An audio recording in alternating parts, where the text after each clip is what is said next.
How can 25 be divided into two parts so that the sum of the reciprocals is 1 over 6? That is, we have to divide 25 into two parts so that the sum of the reciprocals of those two parts is equal to 1 over 6. For an example, let me take 5 as the first part. Now to get the second part of 25, we have to subtract 5 from this 25, then I am getting 20. Now these two numbers 5 and 20 add up to 25. So 5 and 20 are the two parts of 25. Here, for an example, I have taken 5 as the first part. I do not know exactly what is the first part, so we can take x as the first part. Now to get the second part, we have to subtract x from this 25, then I am getting 25 negative x. These are the two parts of 25. Now let me take a reciprocals of these two parts. The reciprocal of x is 1 over x. The reciprocal of this one is 1 over 25 negative x. Here I got the sum of the reciprocals of the two parts of 25.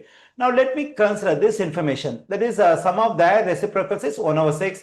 Then it must be equal to 1 over 6. Now we have to solve for x in this equation. We can use Desmos to solve for x. Okay, let me take this equation in Desmos.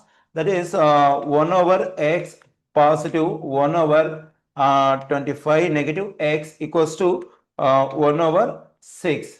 Since we have the variable x in this equation over here, we have to consider at where the graph intersects x-axis. The graph intersects x-axis at two places. One is at 10 and the other one is at 15. 10 and 15 are the two values of x in this equation. So let me write the values of x. That is x equals to 10, x equals to 15. Okay, when I take x equals to 10, what is the value of 25 negative x? When I plug in 10 for x over here, I am getting 25 negative 10, that is equal to 15. Okay, let's plug in 15 for x over here. 25 negative 15 is 10. So the two parts of 25 are 10 and 15 or 15 and 10. Both of them are same. So therefore, the two parts of 25 are 10 and 15. So that the sum of the reciprocals of these two parts is equal to 1 over 6.